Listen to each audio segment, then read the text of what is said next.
At exactly midnight, her phone lit up again. A single image. Grainy. Dark.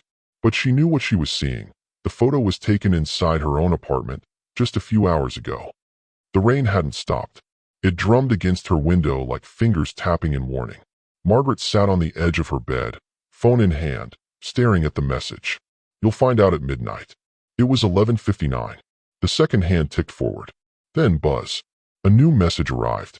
No words, only an image. She tapped it open. Her breath froze.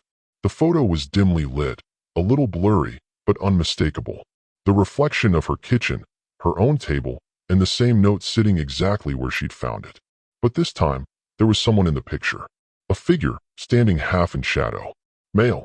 Broad shoulders, tilted head. Watching the note. Watching her. Margaret's heart slammed in her chest.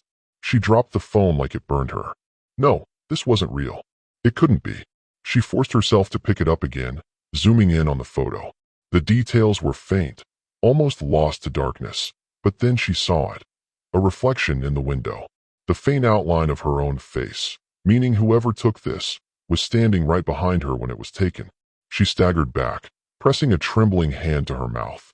Every instinct screamed to run, to leave the apartment, but her feet wouldn't move. Her pulse pounded in her ears. Then came another message. You left something behind. Her eyes darted to the floor, the wallet. It still lay where she dropped it, half open. But now, there was something new inside. A photograph. She hadn't seen it before. She picked it up, her hands shaking.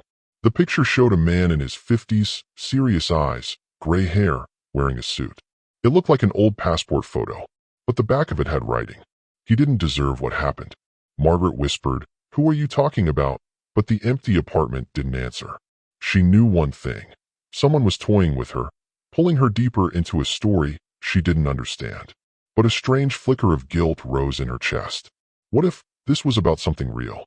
She'd worked in the city archives for years. Files, records, old cases long forgotten. Could it be something she handled there? Something that was never meant to resurface? Lightning flashed, and the photo slipped from her hand.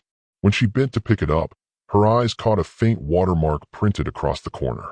She recognized it instantly. It was from a classified case file she'd archived 6 months ago. A file she was told to destroy. Her phone buzzed again.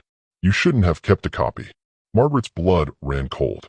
There was only one way they could know that. Someone inside the department was watching her. And now, they wanted the truth back.